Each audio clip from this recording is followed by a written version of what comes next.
Savli police station વિસ્તારના વેપારીઓનો દલાલ મારફત સંપર્ક કરી કાપડનો માલ લઈ ફરિયાદી સહિત સાહેબના મળી કુલ્લે 68,86,601ની મત્તાની માતબર રકમ નહીં ચૂકવી ઉઠમણું કરનાર આરોપી વેપારીને કર્ણાટક રાજ્યના બેંગ્લોર ખાતેથી પકડી પાડતી સાવલી પોલીસ કમિશનર શ્રી અનુપમસિંહ ગેહલોત સાહેબ તથા ખાસ પોલીસ કમિશનર શ્રી સેક્ટર 1 સાહેબ તથા નાયબ પોલીસ કમિશનર શ્રી ઝોન 1 સાહેબ અને મદદનીશ police commissioner Shri B division સાહેબ નાઓએ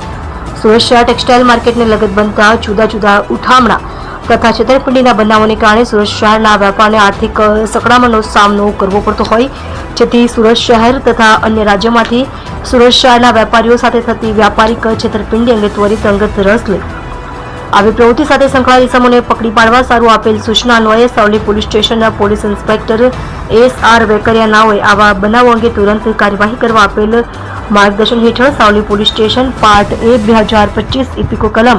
409, 420, 114 મુજબના ગુનાના આરોપીઓને પકડી પાડવા સારું police sub inspector S B. Nakum તથા સ્ટાફના માણસો વર્કઆઉટમાં દરમિયાન ગુનાના કામે ટેકનિકલ વર્કઆઉટ અને હ્યુમન સોર્સિસના આધારે આરોપીઓ પૈકી આરોપી વિષ્ણુ રામપ્રસાદ શંખલાનાઓ હાલ કર્ણાટક રાજ્યના બેંગ્લોર શહેરમાં હોવાની ચોક્કસ માહિતી મળતા તાત્કાલિક બેંગ્લોર ખાતે તપાસમાં જવા સારું એક ટીમ